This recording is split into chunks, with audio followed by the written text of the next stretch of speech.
carefully constructed world of British political forecasting where opposition parties typically moderate their predictions and where claiming imminent electoral victory is treated as hubris that tempts fate, where challengers speak hopefully about making gains rather than confidently about forming government, and where experienced politicians understand that double-digit poll leads can evaporate when voters face actual choice at ballot box. Richard Tice has made a prediction so bold that it either represents extraordinary political courage or extraordinary political delusion. The Reform UK deputy leader, one of the key architects of what he calls the Reform UK revolution, is convinced that the Prime Minister and Chancellor's time in power is coming to an end, that this will be Rachel Reeves's last budget, and that it will be Keir Starmer's last budget as Prime Minister. With Reform posting double-digit leads over its rivals, and with Tice at the heart of the team working to put Nigel Farage in number 10, this is not idle speculation from fringe politician with no prospect of influence.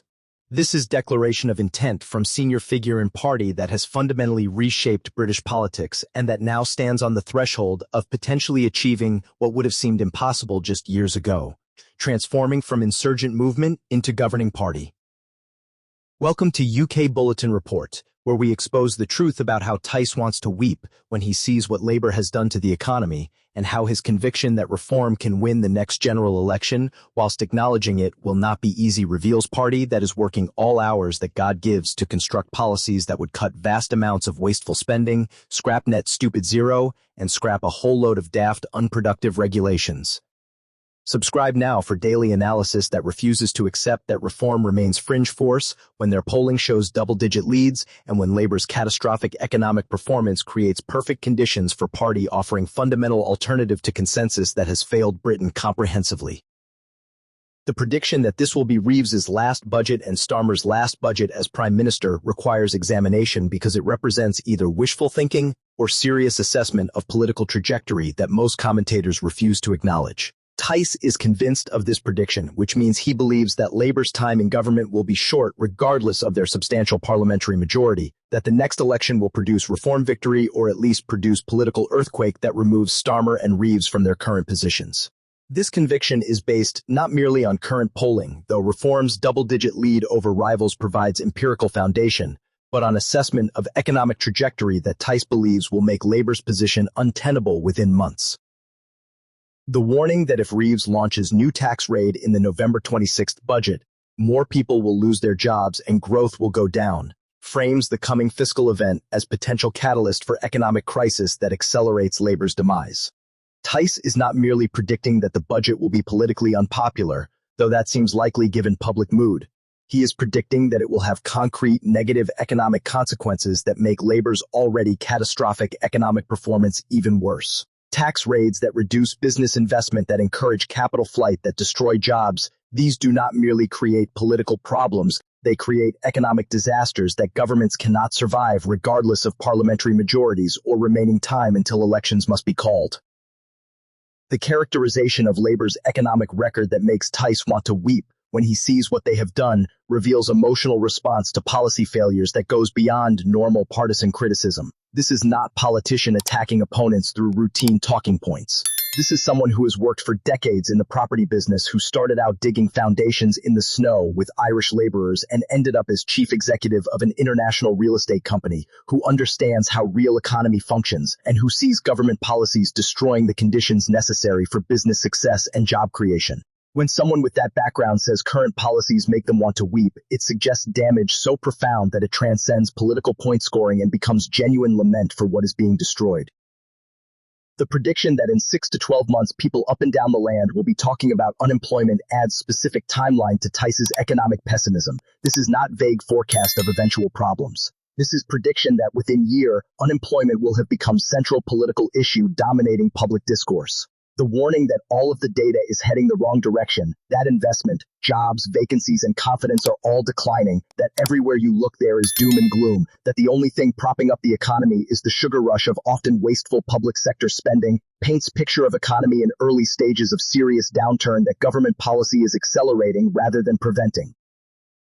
This analysis, if correct, creates perfect conditions for Reform's electoral prospects. Parties in opposition typically struggle when economy is performing well, because voters reward governments for prosperity, regardless of whether government policies actually cause that prosperity. But when economy is failing, when unemployment is rising, when businesses are closing, when investment is fleeing, voters punish incumbent governments and become willing to consider radical alternatives they would reject during times of stability. Reform represents exactly such radical alternative, offering policies so different from consensus that they would have been dismissed as extreme or unserious during better economic times. But if Tice is correct about trajectory of next 6 to 12 months, those times of relative stability are ending and period of economic crisis is beginning. That makes reform's radical alternatives suddenly appear sensible rather than extreme.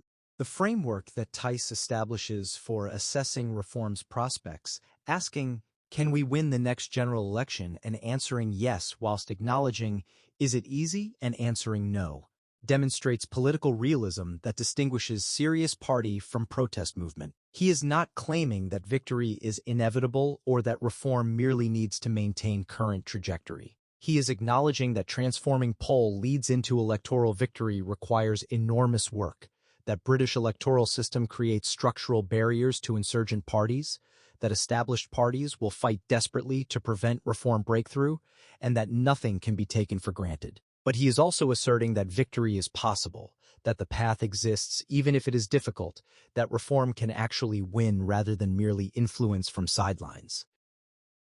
This combination of ambition and realism, of confidence and acknowledgement of difficulty, suggests party that has moved beyond protest phase and entered serious preparation for government phase.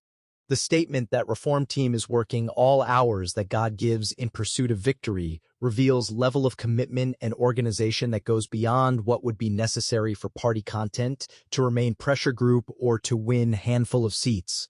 This is language of party preparing to contest election as potential government, to offer comprehensive policy platform, to demonstrate capacity to actually run country rather than merely to criticize those who do.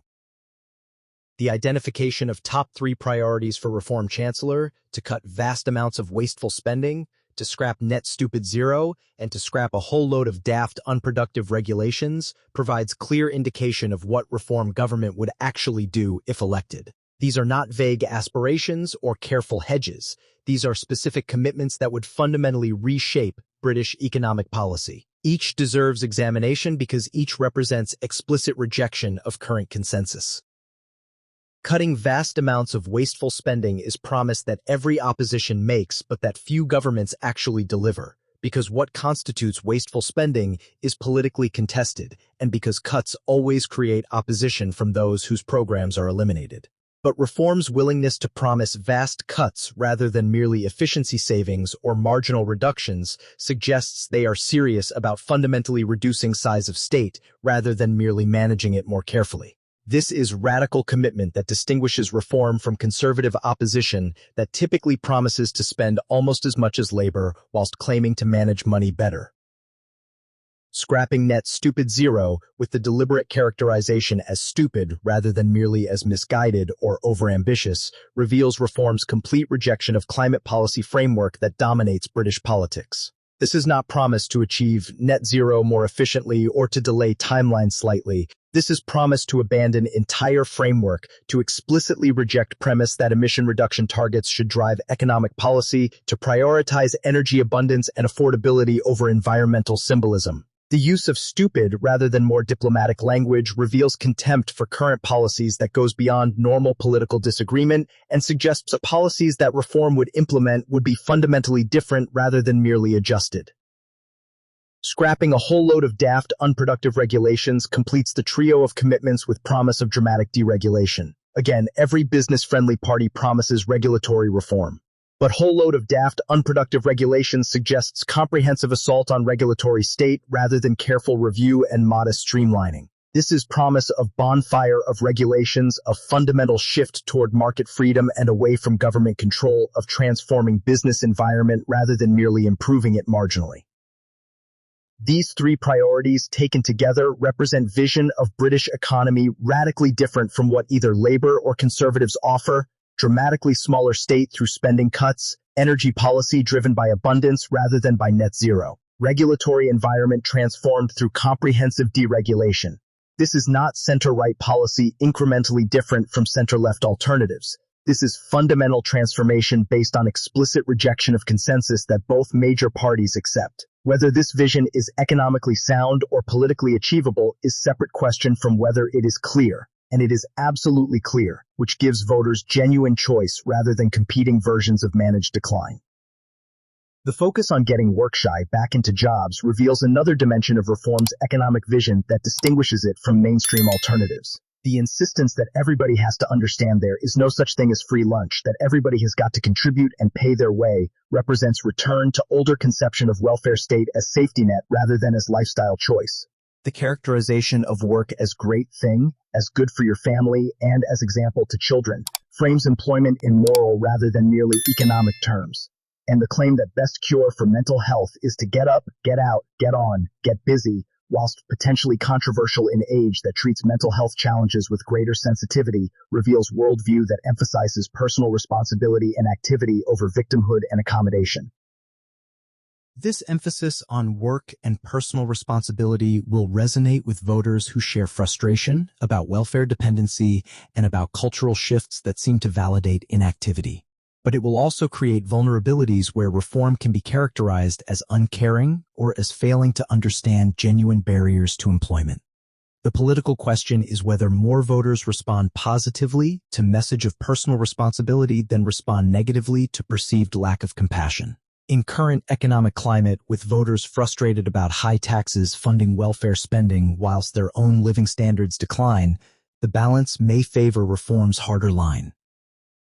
Tice's personal biography, starting by digging foundations in snow with Irish laborers and rising to chief executive of international real estate company, provides credibility to his message about work and contribution. This is not inherited privilege lecturing about responsibility. This is someone who worked his way up, who understands manual labor and business success from personal experience, who can claim authentic connection to both working-class origins and business achievement.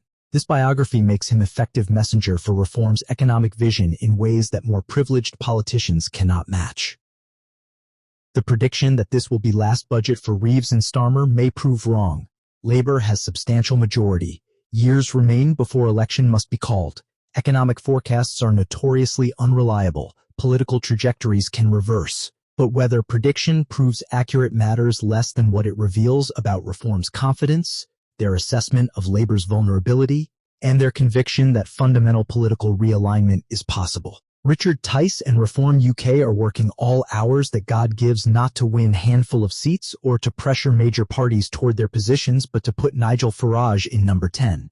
This ambition would have seemed delusional years ago. Today, with double-digit poll leads and with Labour government destroying its own credibility through economic incompetence, it seems merely unlikely rather than impossible. And in British politics, transformation from impossible to unlikely represents profound shift that makes previously unthinkable outcomes suddenly conceivable.